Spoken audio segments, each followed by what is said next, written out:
Hello everyone. Welcome to the YouTube channel of St. Wilfrid's College of Arts, Commerce, Science, Panvel.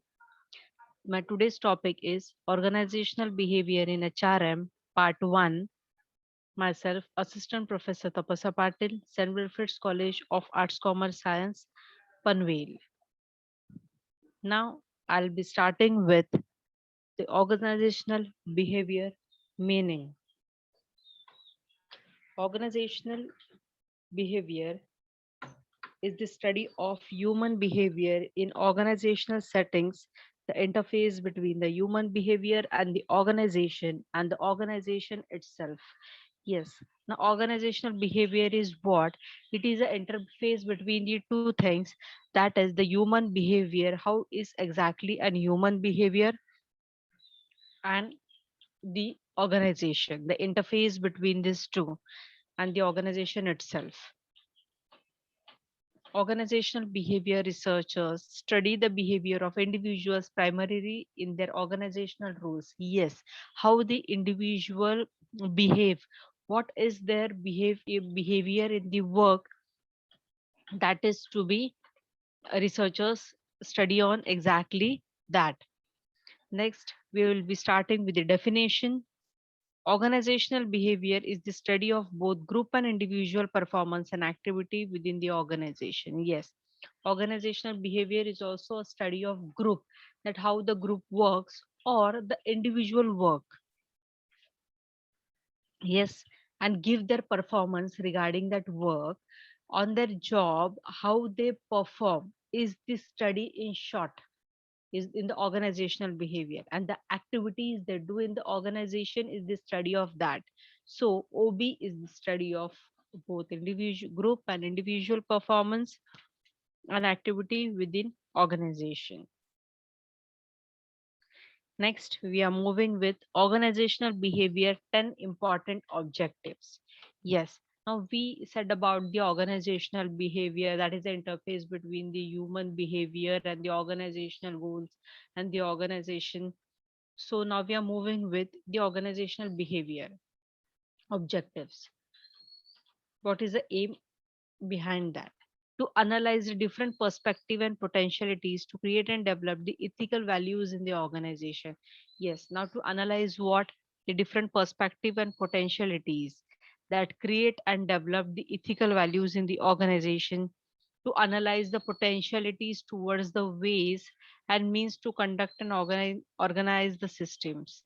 Yes, the next thing what we need to analyze is the potentialities towards the ways and means to conduct and organize systems, methods, approaches for the organization development.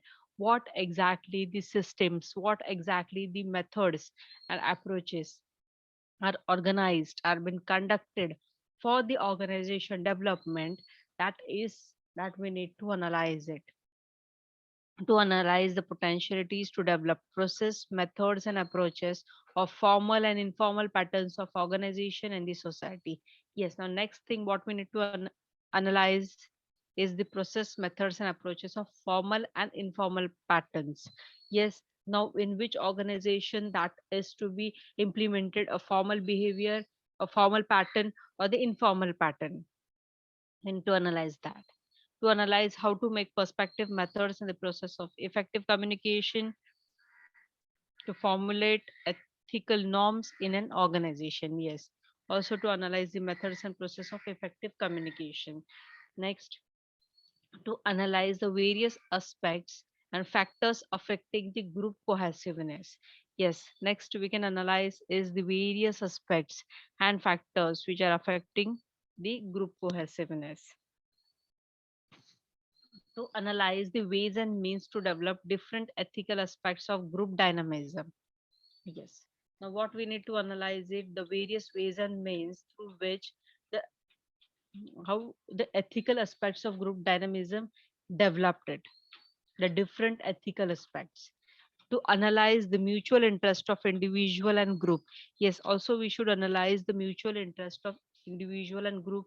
When we talk about an individual, the mutual interest from the individual should be same as that too from the organization, then only the work would be done very successfully. And when we talk about the group, the coordination part is very important means the group members of the should have a mutual interest for doing the work. Mutual interest is presented by the statement organization needs people and people also need organization. Of course, when we say the term has a mutual interest, the when we say that also stands with the important thing that is organization needs people. Yes, without people, organization itself can't work it, and also people needs organization just for their career growth, just for the purpose of their development, just for the purpose of the salary money, in terms of everything. People also needs organization to analyze and evaluate the role of different key elements like people, structure, technology, interactive behavior, and environment. Yes, also to analyze and evaluate the role of different key elements. Next, to analyze and evaluate the behavioral approaches.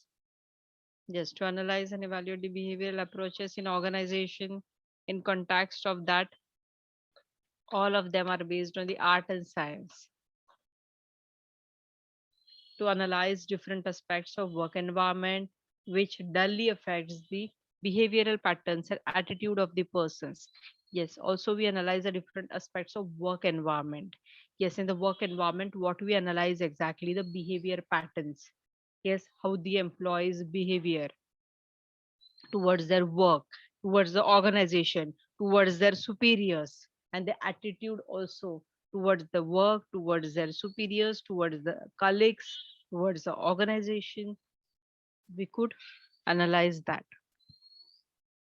Next, we are moving with the scope of the organization.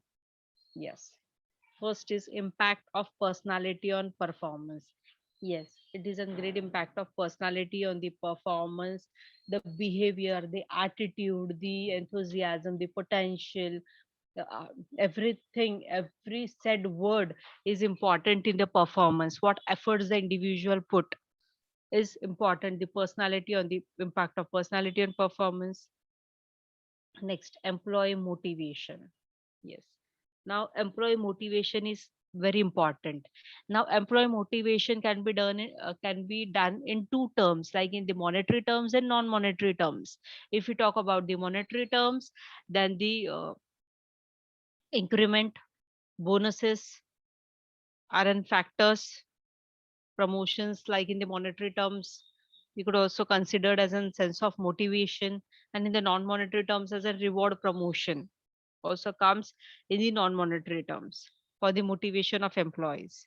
Next, leadership. The leadership is one of the quality we can say, the taking initiatives for everything. We could say is the leadership part. Next, how to create effective teams and groups. Yes, that also comes in scope of organization. How we can create the proper teams and groups to make and work more effective.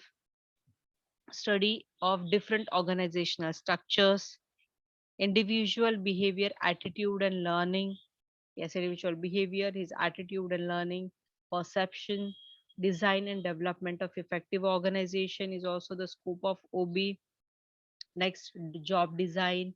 Job design is, in short, whatever work, job profile means whatever work to be assigned to the employees should be properly designed, and that should be in the limited form, in the proper form.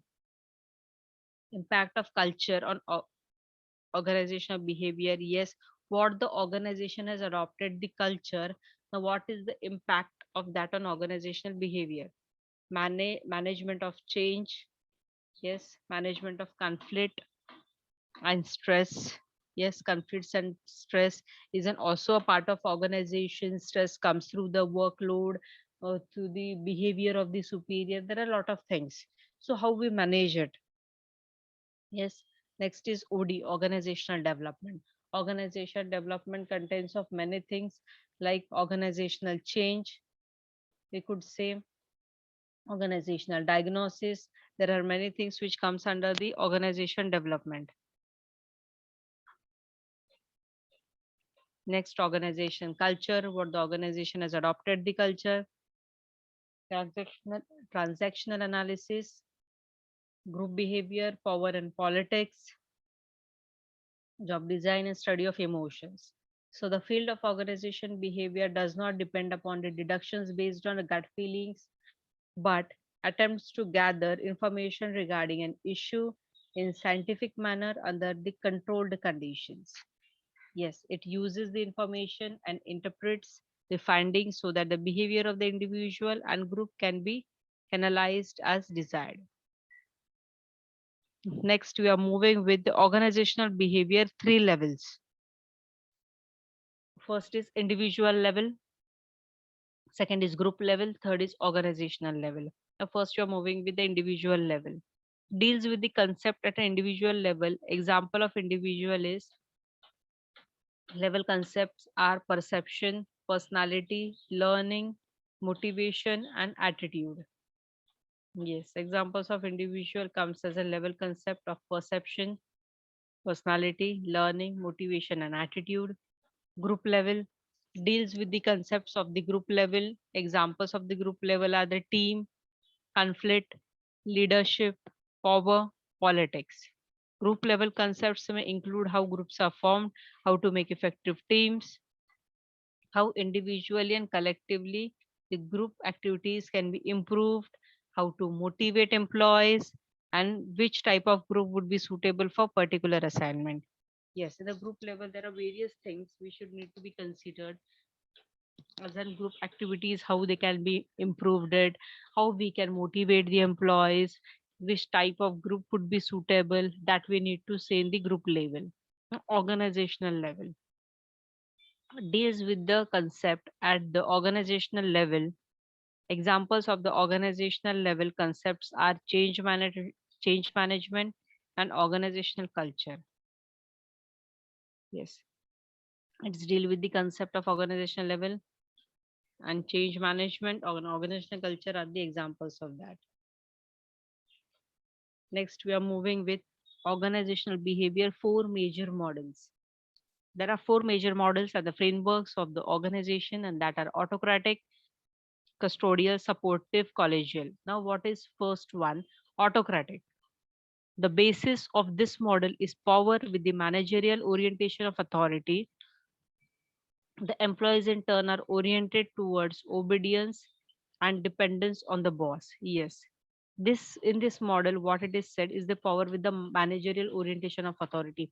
What the authority says has to follow the employees. What the boss says has to follow by their subordinates.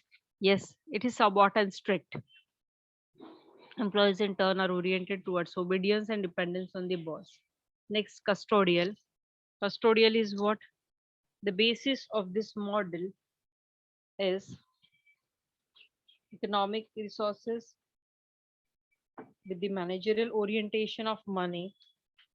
The employees in turn are oriented towards security and benefits and the dependence on the organization. Yes.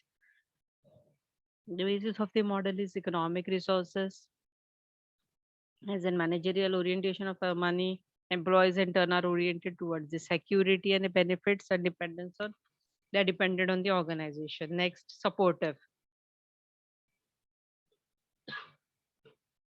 The basis of the model is leadership with managerial orientation of support. The employees in turn are oriented towards job performance and participation. Yes, now basis of model of leadership with the managerial orientation of support is said, and the employees in turn are oriented towards whom? Towards the job performance and the participation. Management support is there to the employees in short. Collegial. The basis of this model is the partnership with the managerial orientation of teamwork. Employees in turn are oriented towards the responsible behavior and self-discipline. The employee need that is a met is self-actualization. Yes, and this what it is, the basis of the model is partnership with the managerial orientation of framework. And the employees in turn are oriented towards the responsible behavior and self-discipline. Thank you.